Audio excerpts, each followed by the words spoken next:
तुमच्या पुढे मी आज जे मांडत आहे ते त्यांचंच 2024 मध्ये त्यांनी जाहीर केलेलं जे जाहीरनामा होता तो आहे. त्याच्यामध्ये त्यांनी 40 मुद्दे टाकलेले आहेत जे वेगवेगळ्या प्रकारचे आहेत. विकास कामं कशी होतील, कुठल्या प्रकारची होतील, कुठल्या भागामध्ये आपण जास्तीत जास्त फोकस करणार. मला वाटतं तर पुढच्या वेळेस जर निवडणुकीला उभे राहिलेच ना तर पहिला त्यांनी वचन हे दिलं पाहिजे की मी पक्षांतर करणार नाही. कारण 7 वेळा ह्या माणसांनी पक्ष बदललेले आहे, भूमिका बदललेली आहे. कुठल्या भूमिकेवर तुम्ही ठाम राहणार आहात हे खरं तर आधी त्यांनी मतदारसंघातल्या लोकांना सांगितलं पाहिजे, नंतर त्यांनी हे जाहीर केलं पाहिजे. बरं, आता हे जे जाहीर केलं याच्यापैकी काय काय कामं सुरू झाली, काय पत्रव्यवहार झाला, किमान 10 गोष्टी तरी तुम्ही सांगा की अमुक अमुक गोष्टी मी दिल्या होत्या आणि त्याच्याबद्दल हे स्टेटस आहे. ह्या सगळ्या परिस्थितीमध्ये मवियाचे हे जे खासदार फुटले आणि विशेषतः भाऊसाहेब वागचौरेंबद्दल मी बोलू इच्छिते की गेल्या 7-8 वर्षामध्ये सातत्याने जी पक्षभूमिका त्यांनी बदलली. 2008 मध्ये मला आठवतं की मी जेव्हा आमचे वडीलही प्रयत्न करत होते काँग्रेसमधून, 2008 मध्ये ते पहिल्यांदा काँग्रेसमध्ये आले. काँग्रेसमध्ये आल्यानंतर मिटिंगा बैठका अटेंड केल्या, लक्षात आलं की नाही तिकीट मिळत, मग ते सेनेमध्ये गेले. सेनेमध्ये तिकीट मिळालं, निवडून आले. मग पुन्हा 2014 मध्ये सिटिंग MP म्हणून ते काँग्रेसमध्ये आले. म्हणजे कारण काँग्रेस तेव्हा सत्तेत होती म्हणून ते काँग्रेसमध्ये आले. काँग्रेसमधून पुन्हा हरले निवडणूक, ते अपक्ष उभे राहिले, ते भाजपमध्ये गेले, भाजपच्या तिकिटावर निवडणूक लढवली श्रीरामपूरची. 19ची निवडणूक त्यांनी अपक्ष लढवली. मग पुन्हा 24 मध्ये ते सेनेमध्ये आले, ठाकरे गटासोबत आले आणि पुन्हा आता 2 वर्षानंतर त्यांनी पक्षांतर केलेलं आहे. मतदारसंघाचं काय, मतदारसंघामध्ये जी कामं आहेत त्याचं काय, तुम्ही तुमच्या भूमिका सातत्याने बदलत आलात, ठीक आहे, तुमची चॉईस आहे, तुम्ही केलं, पण त्याच्याबद्दल तुमचं काहीच उत्तर नाहीये का? निधी मिळत नाही म्हणून आलो, ठीक आहे, तुमचे जे आकडेवारी आहे ते बरंच काही सांगून जाते की निधी किती आला, किती खर्च झाला, तुम्ही त्याच्यावरही स्पष्टीकरण देताय. पण आज तरी ठामपणे ज्यांनी हे पक्षांतर केलंय आणि विशेषतः वागचौरे साहेबांनी जे पक्षांतर केलंय, जे आज ते बोलत आहेत की आम्ही हे करू ते करू, त्याच्याबद्दल तरी ते कॉन्फिडंट आहेत का? ते आता जेव्हा सत्तेत गेलेत तर त्यांनी हे ऍटलिस्ट कॉन्फिडेंटली बोललं पाहिजे की नाही आम्ही ह्या गोष्टी करणारच आहोत. काल परवा पण जर तुम्ही त्यांची प्रेस ऐकली किंवा तुम्ही त्यांचं इंटरॅक्शन ऐकलं तर कुठेच तुम्हाला असं कमिटमेंट किंवा कन्व्हिक्शन दिसणार नाही की हो हे मी करणार आहे. 3 जे पश्चिमेकडचं पाणी वाहून जाईल ते आम्ही आणणार. अशा मोघम गोष्टी आता बोलून तुम्ही मतदारसंघाला फसवू नका. 2024च्या निवडणुकीतली भाषणं जरा काढून बघा. एकमेकांबद्दल काय गरळ ओकलेली आहे ह्या सगळ्यांनी हे तुम्ही काढून बघा. अगदी पर्सनल मुद्द्यावर जाऊन पर्सनल टीका टिप्पणी झालेली आहे, पण आता एकत्र आल्यावर त्यांना हे बोलणं भागच आहे. आणि स्वतःच्या स्वार्थासाठी गेले, कुठल्या दबावापोटी गेले का मतदारसंघासाठी गेले हे येणारा काळच ठरवेल. 3 वर्ष अजून त्यांच्याकडे शिल्लक आहेत. काय कामं होतात, कशी होतात, ते कुठल्या जोमाने काम करतात. बरं, माझं पुन्हा हे म्हणणं आहे, खासदार म्हणून फक्त निधी आणून काम तर तुम्ही करायलाच हवं, ही तुमची जबाबदारी आहे. पण खासदार आहात, खास आहात, तुम्ही काही मुद्द्यांवरती डोळसपणे आणि अभ्यासपूर्ण बोलणं पण गरजेचं आहे. आज महाराष्ट्रात काय देशभरामध्ये जो मागासवर्गीय समाजांवर होणारा अत्याचार आहे तो इतक्या पटीने वाढलेला आहे, पण त्याबद्दल एक चकार शब्द मागासवर्गीय प्रवर्गातून तुम्ही निवडून गेलेले आहे, एकही शब्द तुम्ही तरी प्रेस म्हणून ऐकलेला आहे का त्यांच्याकडून? एखादा निषेध ऐकलेला आहे का त्यांच्याकडून?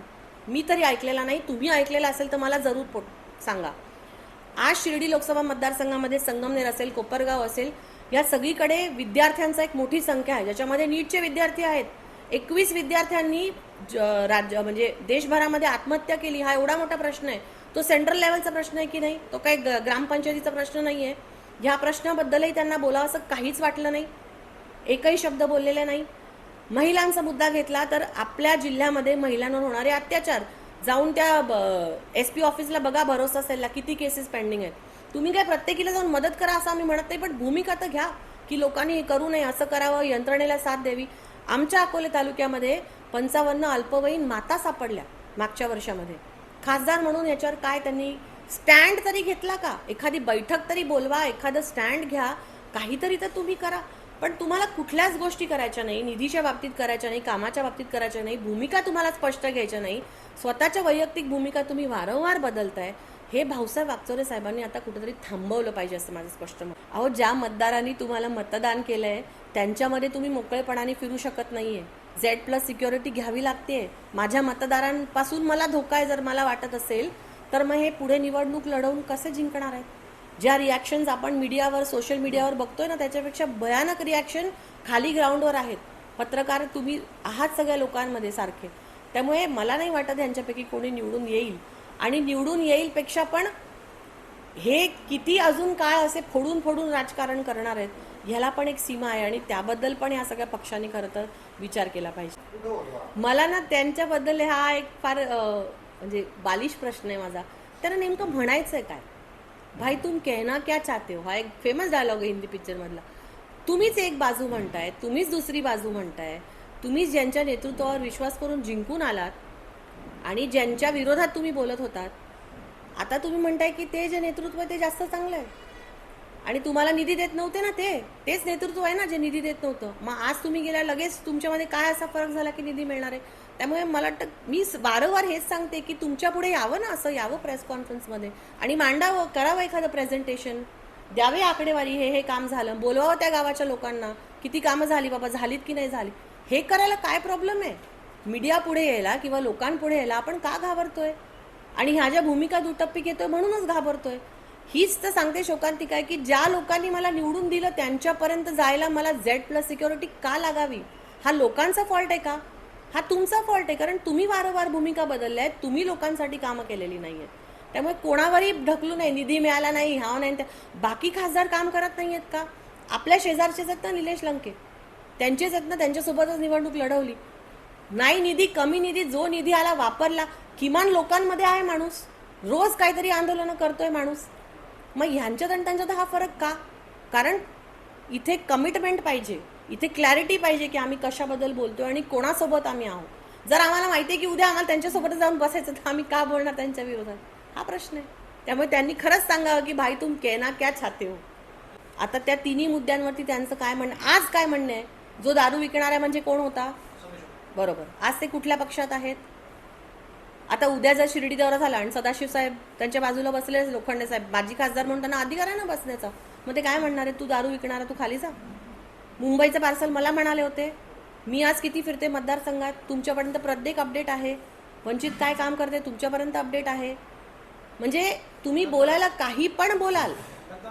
आणि गद्दारांना मतदार म्हणजे गद्दारांची व्याख्या आता त्यांनी नवीन करून ठेवली आहे. किती वेळा गद्दारी करायची आता एक त्यांनी अशी छान लिमिट सेट करून ठेवली आहे. ह्याच्या पुढे तर कोणी करूच शकत नाही. टायगर ऑपरेशन म्हटलं की आमच्या शिर्डीचं नाव सर्वात पुढे आहे की नाही? तुम्ही पण त्यांना पत्रकारांनी विचारलं होतं की जेव्हा टायगर ऑपरेशनचं नाव येतं तेव्हा तुमचं नाव काय येतं? तर ते म्हटले मलाच माहिती नाही. किती अगदी बाळबोध त्यांनी ते उत्तर दिलेलं. आणि 2 दिवसानंतर तुम्हालाही खोटं बोलले धादांत कॅमेरावर येऊन का मला काहीच माहिती नाही, मी कुठेच इन्व्हॉल्व नाही. 2 दिवसानंतर ते दिल्लीला होते. मग हे जे सगळं करण्याची पाळी येते ना, ही फार चुकीची गोष्ट आहे. आणि राखीव मतदारसंघ असल्यामुळे होऊ नये अशी तरी माझी प्रामाणिक भावना आहे.